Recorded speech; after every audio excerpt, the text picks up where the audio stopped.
good meeting curious and kind people. Hello, and now a few memories from the terrible, dusty past.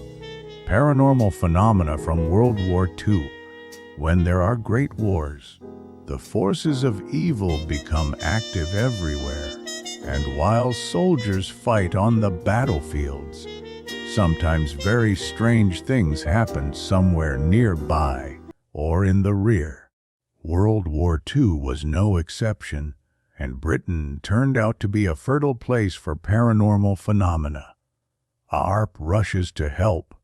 Even during World War I, English cities were repeatedly bombed by German Zeppelin airships and the heavy Gotha bombers. Experts predicted that large-scale aerial bombardment of civilians would be important in future wars. Therefore, when the aggressiveness of Hitlerism began to appear threatening, the British in April 1937 created the Air Raid Precautions Department, ARP's Air Raid Precautions. With the outbreak of hostilities, ARP fighters ensured control over notifying the population about bombings using air raid sirens, directed people to bomb shelters, distributed and checked gas masks, and provided first aid to victims of the bombings. In other words, they dealt with solving many tasks related to air defense. In total, during the years of World War II, about 1.5 million people passed through various ARP services. In 1943, a man named Howard Leland served in the London ARP patrol, and one day a strange incident happened to him. One October night he came under bombing. An aircraft shell exploded near Howard, and he tried to hide by rushing into the basement of the nearest half-destroyed house. There he waited out the attack while cement and plaster fell over his head because of the nearby explosions.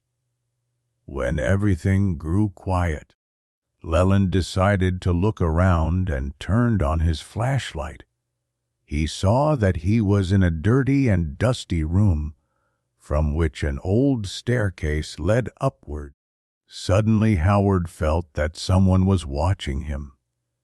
This feeling quickly grew into fear.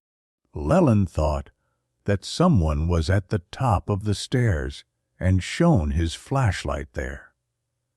What was his surprise when he saw an absolutely incredible creature there. The horned cat in general, it looked like an unusually large cat with burning red eyes, on whose head, for some reason, horns were sticking out. According to him, the strange creature literally radiated waves of pure evil. The bright eyes of the monster had a hypnotic effect on the man, and Howard fell into a state similar to a trance. He sat and stared at the strange beast, which meanwhile jumped down the stairs and headed toward the ARP fighter, howling ominously. From this sound Leland came to his senses and saw people from his unit running into the basement. It turned out that his colleagues had been looking for him for a long time. Howard told them about the ghostly creature, but none of his rescuers saw the horned cat.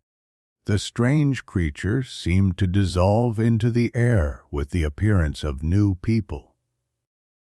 Later, however, the hero of this story was surprised to learn that others had also seen a similar creature in the area.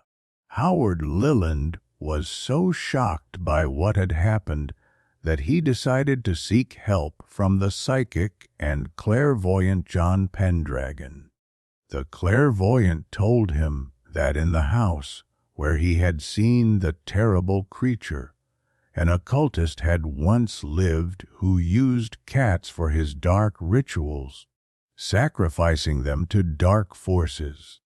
Such experiments had driven the occultist to madness, and he hanged himself. After that, many people saw a huge black cat near that house. The creature that Howard encountered in the basement of the house, according to Pendragon, was some kind of elemental spirit or demon that had taken the form of a cat because of the terrible cases of violence against cats that had taken place in that building. Night patrol. Another strange story happened in Liverpool 2 years earlier.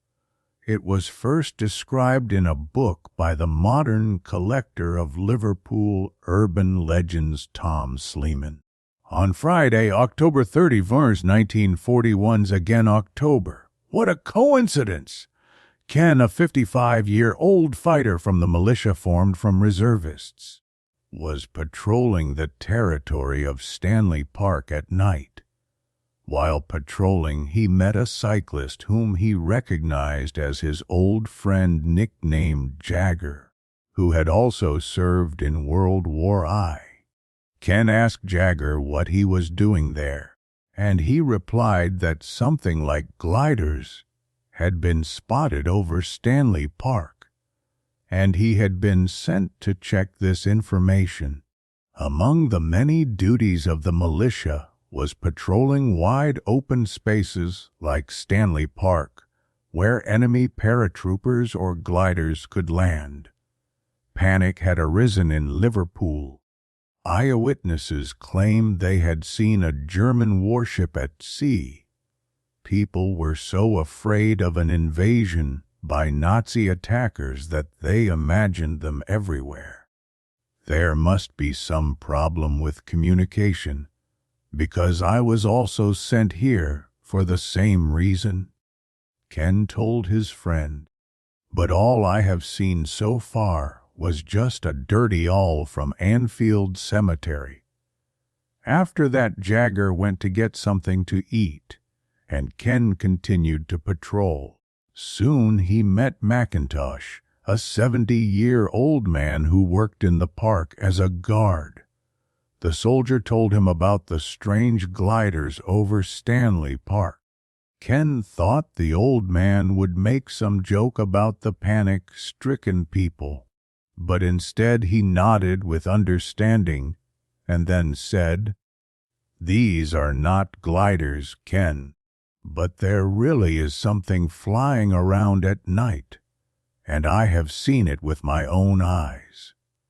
And whatever it is, it comes from there." The old watchman nodded toward Anfield Cemetery. "That's just an owl, Mac," Ken objected and grinned nervously. "In that case it is a huge owl with a wingspan of almost 2 meters, and its white muzzle is like a face." "I swear," replied McIntosh. Suddenly Ken literally froze. "What is that? A woman's laughter! Just listen!" "Oh, yes, I hear it too," the old man answered anxiously, then whispered, "But it sounds more like crying than laughter.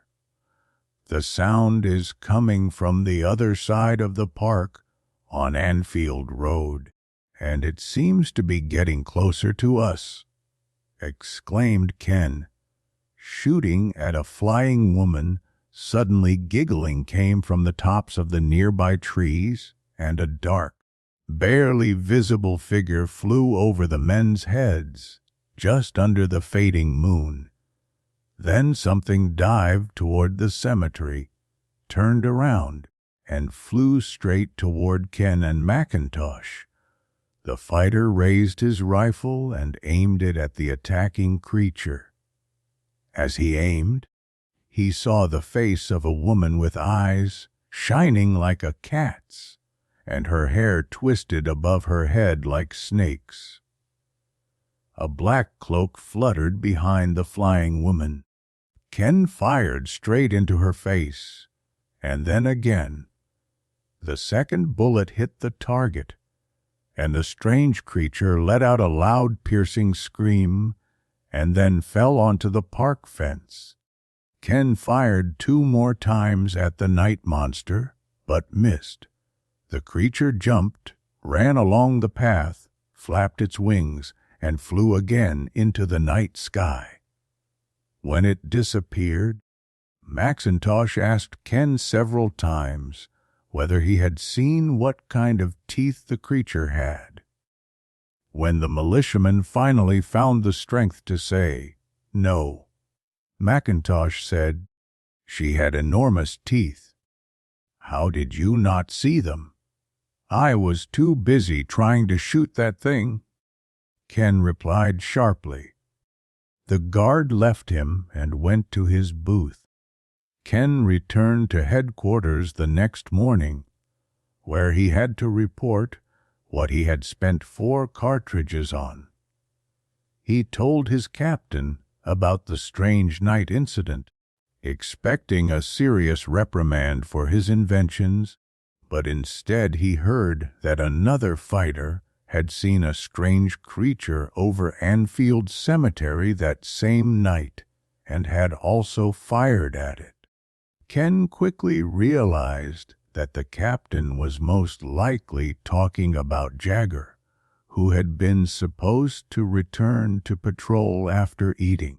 Hardly anyone could reliably explain what creature had been flying at night over the cemetery and the park, but Tom Sleeman received information that this phenomenon was connected with some kind of Russian vampire who had been buried in Anfield Cemetery somewhere in the middle of the 19th century. At that time, a Russian nobleman who preferred not to identify himself visited Liverpool with his wife. Soon his wife fell ill with some strange disease and died. The nobleman buried her in a special coffin placed in the so-called Anfield Catacombs, tunnels running under the cemetery, built centuries ago in the manner of Roman catacombs. After that, the nobleman returned to Russia. Sometime later, rumors spread that a vampire had settled in Anfield Cemetery. However, these rumors did not last long and were forgotten at the beginning of the 20th century. The mysteries do not end here. These are only a small part that became known.